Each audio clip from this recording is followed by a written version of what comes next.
नीरज शहर का एक युवा बैंक कर्मचारी था। हर दिन वही दौड़, बस पकड़ो, ऑफिस पहुंचो, लक्ष्य पूरा करो। उसके चेहरे पर मुस्कान थी, लेकिन अंदर शोर था, विचारों का, अपेक्षाओं का, भविष्य के डर का। रात को बिस्तर पर लेटते हुए भी दिमाग चल रहा था, अगर प्रमोशन नहीं मिला तो क्या होगा। एक रविवार नीरज थकान से घिर गया। वह शहर के बाहर एक पुराने आश्रम की ओर निकल गया, बस शांति ढूंढने। वहाँ एक वृद्ध साधु पेड़ के नीचे ध्यान में बैठे थे। नीरज ने जाकर पूछा, बाबा, मन को कैसे शांत किया जाए?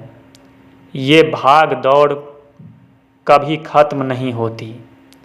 साधु ने मुस्कुराते हुए कहा, शांति बाहर नहीं, भीतर है। चलो मैं तुम्हें 4 राहें बताता हूँ। साधु बोले, पहला उपाय मौन। हर दिन 10 मिनट सिर्फ खुद से बात मत करो। कुछ मत बोलो, कुछ मत सोचो। नीरज ने पूछा, क्या इससे फर्क पड़ता है?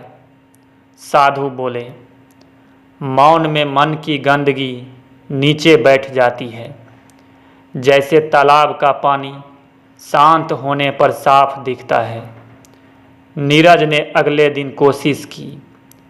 पार्क में बैठकर बस पेड़ की आवाज़ सुनी। कोई संगीत नहीं, कोई फोन नहीं। पहली बार उसे अपने मन की आवाज़ सुनाई दी, मैं थक गया हूँ। वह मुस्कुराया, क्योंकि पहचान ही इलाज की शुरुआत होती है।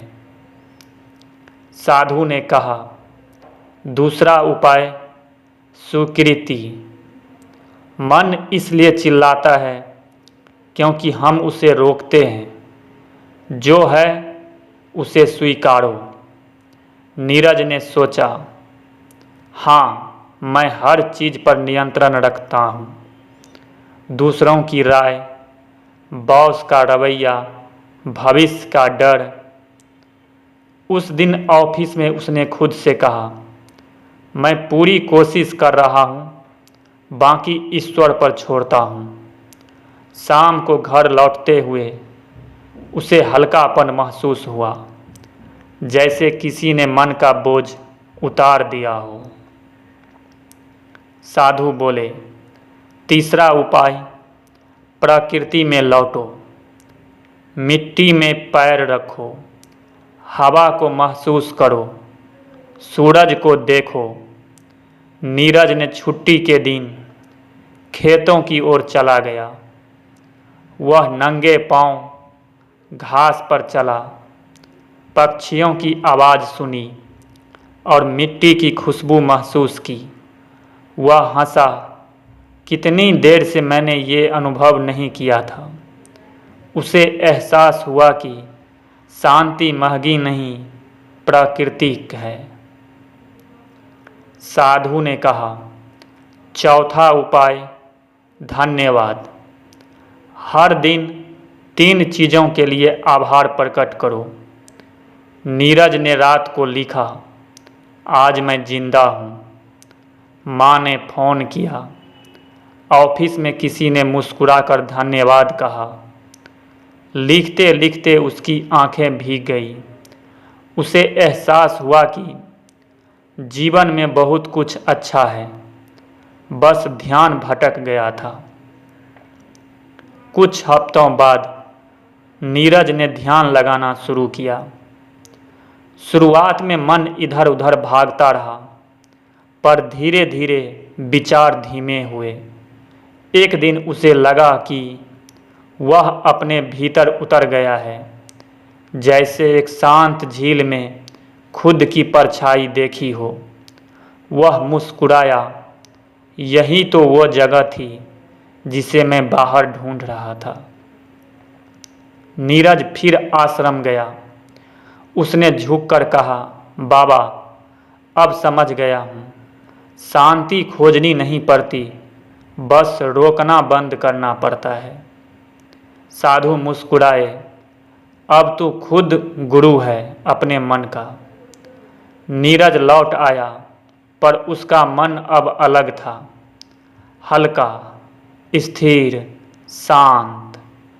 शहर वही था, शोर वही था, पर अब शांति उसके भीतर थी।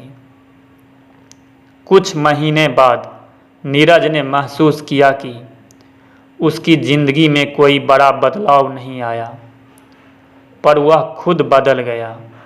वही ऑफिस, वही लोग, वही चुनौतियाँ, लेकिन मन अब स्थिर था।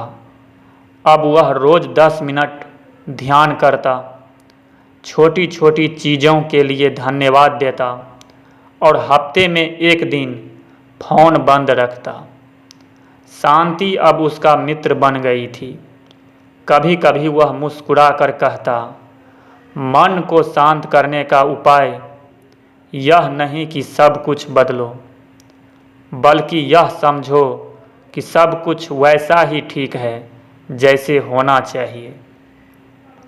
साधु की आवाज़ जैसे उसके भीतर गूंजती रही, जब तक तुम अपने मन को भागने दोगे वह थकेगा, जब तुम उसे बैठा दोगे वह बोलेगा, अब मुझे आराम मिला।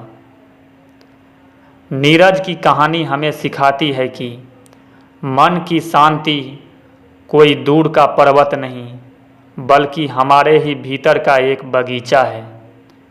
बस रोज़ थोड़ा पानी चाहिए, मौन, स्वीकृति, प्रकृति और कृतज्ञता। जय श्री कृष्ण।